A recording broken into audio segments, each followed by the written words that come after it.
Today we're gonna make pasta sauce. And Brooke, this is per your request, so you can see exactly how I do it. Now that being said, that's kind of a joke because I never measure and it's always varies a slight little bit. But today I put the spices in a little ramekin so I could try and measure and give all of you as much of an exact measurement per meat and sauce ratio. So let's get started. Use good olive oil. That's probably about 3 tablespoons of olive oil. And to that, I'm going to add 1 very large diced onion. And it was probably the size of a baseball. It's a pretty good size. Softball. Softball? You think it was a softball size? Huh? So, this has to cook until the onions are translucent. And if you find that you don't have enough olive oil in there, you can always add a little bit more. And after this is cooked about halfway, then I'm going to add the garlic, which I have 3 cloves of garlic minced. And let me show you how fine they are. They're not super fine. They've got little chunks. I kind of like them this way, this and a little bit smaller, because I love garlic. I love the taste of garlic, and I like my pasta sauce to be hearty with garlic. So 3 pretty decent sized cloves of garlic to this 1 large onion. And if you have small onions, then just use 2 onions. This is gonna make a substantial amount of pasta sauce. So when I make pasta sauce, because it takes a while, I like to get it done and pop part of it in the freezer and then use the other part. Now this probably for just, excuse me, for the 2 of us, probably would make 4 batches of pasta sauce if it was just gonna feed the 2 of us. It would make 1 lasagna and a portion for fresh pasta. So it makes quite a bit. It's substantial. And I have the stove on to medium-high while I'm cooking these onions down. And the whole point is these onions have to get translucent enough to when I put the meat in, they can continue to cook but not be hard. So, honey, if you want to show what this looks like. It's not completely translucent, but it's starting to become translucent, and that's where we want this stage. And then I'm going to put all of the 3 cloves of minced garlic in. And you want to cook that for at least a minute, and that takes kind of the sharp, bitter flavor out of the onion. Out of the garlic, excuse me. So just keep sauteing that for about a minute. Now, garlic burns pretty easy. So you want to continue to stir after you've put the garlic in. Just make sure you get it all mixed up.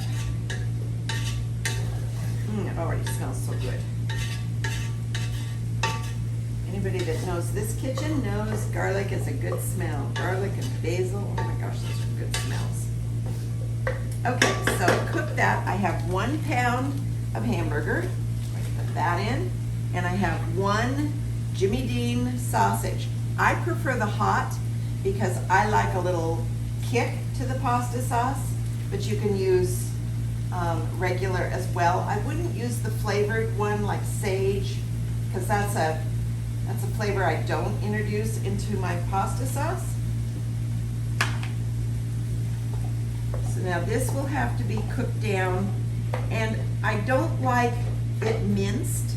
I like there to be some chunks of meat, so when you either have it in your lasagna or you have it in your pasta sauce with your pasta, you've got a little bit of texture to the pasta sauce.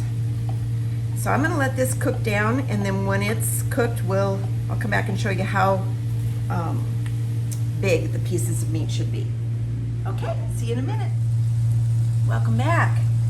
Okay, we've browned the meat with the onions and the garlic. There's no seasoning in this whatsoever.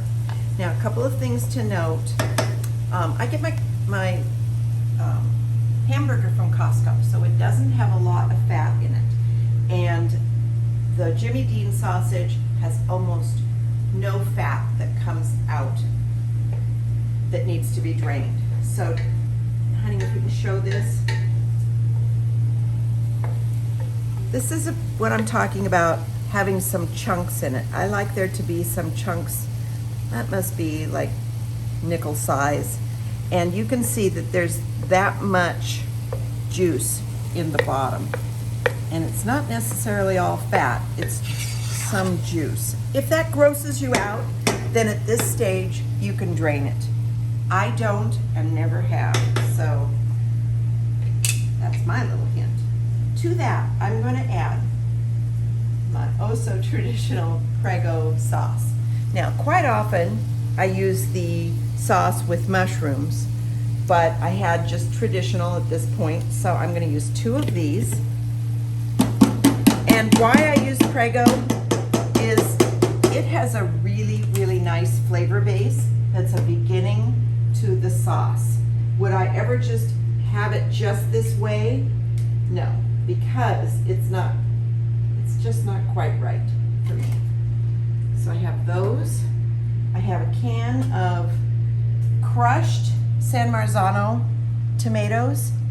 And I like San Marzano. It's a richer flavor, and you can get diced, you can get whole. If you get the whole ones, you've got to crush them up.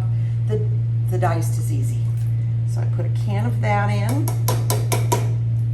And you can see already, we've got a lot of pasta sauce starting here. And I hadn't cooked my meat 100% to the brown stage because it's going to cook in this sauce for quite a while. And if you don't cook it to where it's almost brown, and you put all the tomato sauce in, then that meat gets kind of mushy, and I don't like that either. So if you have a little bit of pink in your meat, that's okay, but most of it should be browned. And this is tomato paste, organic tomato paste, and which is kind of funny because we've just used Prego, but this is a nice rich tomato paste. And I want to show you something too that I don't have out, but let me get it. You can also buy tomato paste like this. It comes in a tube. So if you're not making much pasta sauce, or you just need a little bit of tomato paste, this is a beautiful way to do it. I still would refrigerate this after opening. This is the way they sell it in Italy. It's just a real easy to use, especially if you need just a small amount of tomato paste. So that's another way you can buy it. So when you get the paste, the crushed tomatoes, the Prego sauce in, then you want to mix that all up really, really good. And it takes a little bit because you've got a whole can of tomato paste in there, and you want that to blend in with the sauce before you start adding the seasonings. And the seasonings are important. So I'm going to do this, and then I'll get back with you. Okay, we've had the pasta sauce sitting on the stove for about 2 minutes, trying to get the paste and all of the different tomato additives so they all mix together, and it looks amazing. But now the good stuff.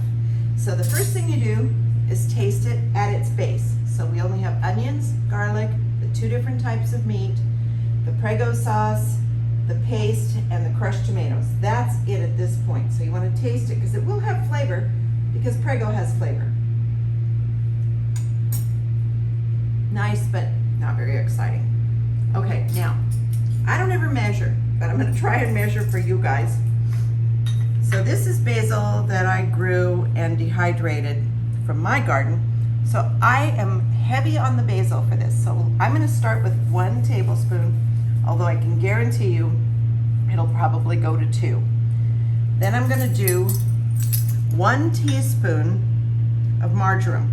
And I like to put it in my hand, both the green herbs, and kind of crush it.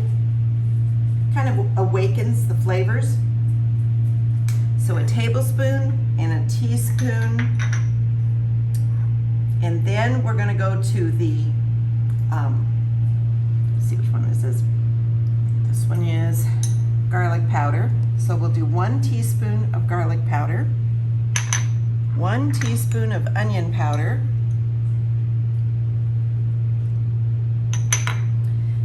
now we've got cloves and nutmeg. The cloves, I would start with, I'm gonna even start with a 1/4 teaspoon. These two are pretty strong. So a 1/4 teaspoon of cloves and a 1/4 teaspoon of nutmeg. But I wanted to show you something special about the nutmeg. I think fresh herbs, freshly ground herbs are the best. So I recommend if you don't have one of these, and I'm talking mainly to the grandchildren because as you guys get older, this is a really important one. This is a nutmeg storage and grater, and this is what the nutmeg seed looks like. So when you grate it, and I'll show you in here, it stores right in here. You don't buy just one, you buy a little packet of several of them, and they're not expensive at all. And then you just run it on the grater. It's the best when it's fresh, the best. So I'll show you the little bag that it comes in. Get a bag like this. This came from Brooks Store, World Market. I think there were like 6 or 7 pods that came in it. I just keep all that in a Ziploc bag. I keep my 1 pod in here and I put it all in here and I keep it in a Ziploc bag. Because the fresh grating sometimes can get in your drawer. I don't like that kind of mess. All right, so we've got a 1/4 teaspoon of cloves and nutmeg, 1 teaspoon of onion and garlic powder, 1 tablespoon of basil, 1 teaspoon of marjoram. And now we're gonna mix this up. Now, of course, it isn't gonna taste as good now as it will a couple of hours from now, but you gotta start somewhere.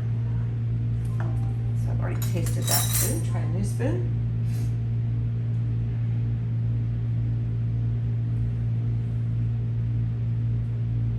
Delicious. Okay, as I'm tasting this, I'm seeing that I don't need any salt. So I'm just gonna put the salt away. But what I am tasting is some acidity. Now I know I'm gonna wanna put some wine in here, so I'm going to do that first. And the reason being is because this is acidic. And I'm gonna say about a 1/4 cup of wine in this giant pan of pasta sauce. And it makes a difference to put some wine in. You don't have to use super expensive wine, but don't use rot gut wine either. That's kind of nasty. Okay, now I'm gonna taste it again. And when I taste it, I like to get a little bit of meat, a little bit of everything. Immediately you can taste the wine. Now, this is the thing that Brooke and I had to talk about the other day. She didn't think that sugar should ever be in pasta sauce, but I disagree. And she didn't know that I put sugar in mine, so she was surprised. When you taste your sauce, and this varies like the wind, it's just crazy. Right now, this tastes pretty acidic. I can tell because it hurts these joints of my jaw, and I don't find that very appealing. Now, it doesn't take much, but we'll start with a teaspoon of sugar. And what that is going to do is it's going to just level out the acid. We'll see if that's enough. I like the bite of acid, but I don't like it to hurt back here. Now, if that doesn't make sense to you,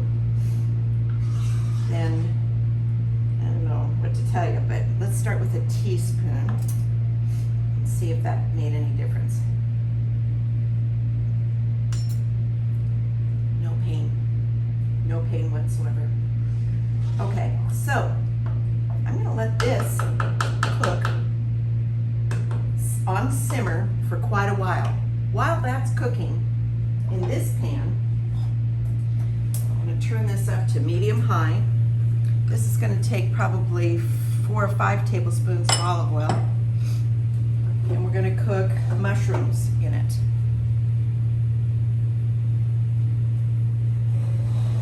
And the mushrooms I like to put in kind of later in the cook. If you cook mushrooms in this pasta sauce, they'll just get more tender and more tender and more tender.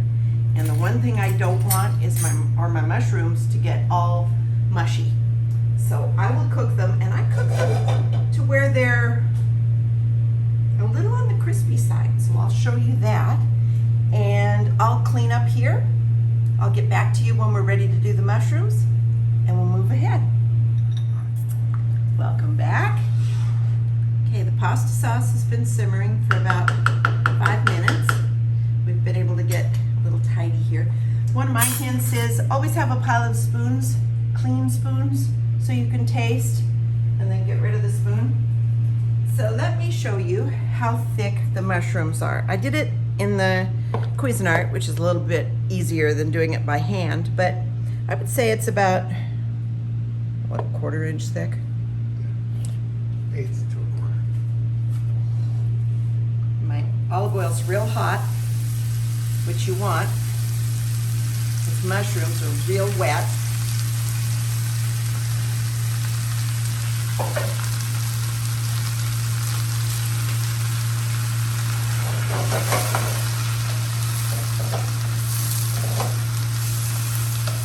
This looks like a lot of mushrooms, but it cooks down. This was that 2 pounds? 2 pounds of mushrooms, I think. I get the big mushrooms from Costco. And if it's too many mushrooms for your liking, just use less. The mushrooms sort of add to the meat texture in the pasta sauce. Now, even though I have this pasta sauce on low, it does little spits of bubble. So if there are little kids around, got to be careful about that. Just be cognizant of the fact that it could spit pasta sauce. And I have this on medium-high. I had turned it down for a minute, but now I'm going to turn it back up because you can see, would you come over here so I can show? There's already water coming out of the mushrooms. So you want to just cook those on as high a heat without burning as possible. And just leave that. We're going to cook these mushrooms until they're a little golden, and that should take about 5 minutes. The mushrooms are cooked about halfway, and I just wanted to show you how much water the mushrooms are reaching out. So you have to cook it long enough to where all the water evaporates, and then your mushrooms start to get crispy. So if you have it on high heat, it will do just what you want it to do. We're getting there, we're almost done. Okay, I want to show you a couple of things. So these are what the little craters are that are creating on the top of the sauce, and I have it on low. I have it on simmer, so that will stay that way for a long time. Now I want to show you the mushrooms. These have been cooking for about 7 minutes on high. There's no more juice, nothing left in it, and I have little bits of brown pieces. Can you see this down here where it's just browned ever so slightly? And that's the way I want it.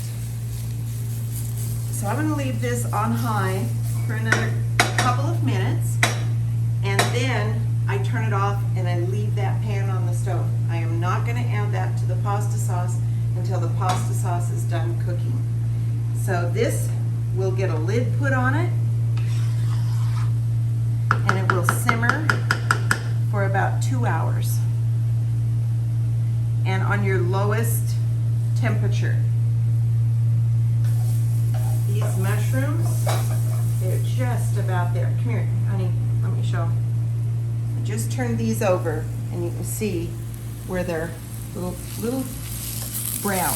And that is the way, I don't need every one of them to be that way, but I need some of them to be that way because that's gonna give a different texture to the pasta sauce. Now, that's my basic pasta sauce, but there are variations to it. So sometimes, additionally to the hamburger and the Jimmy Dean, I will put Italian sausage that I will have cut into pieces with the casing on and brown those and then put those in here to cook, which adds almost a fennelly type additional flavor to the sauce. And if you were not wanting to have meat, my suggestion would be to leave all the meat out, but to do the pasta sauce the same way, and then cut your mushrooms thicker and still try to get them on a real high heat to where they're browned on the outside. They'll have a lot of juice, but that will be your meat replacement because they are meaty. The thicker that you cut them, the meatier they are. I wouldn't cut them much more than 1/3 of an inch. I wouldn't cut them any thicker than that. But this will just sit on the stove and it will be cool. And then when the pasta sauce is all done, then I can put that in here. The reason being is because that won't cook anymore and it won't become mushy. It'll still hold up in the pasta sauce. So I hope you guys love this. My mom's pasta sauce was so delicious and I wish I would have had a video of hers. Hers is not like mine at all. So you guys now can make Grandma's pasta sauce from my heart.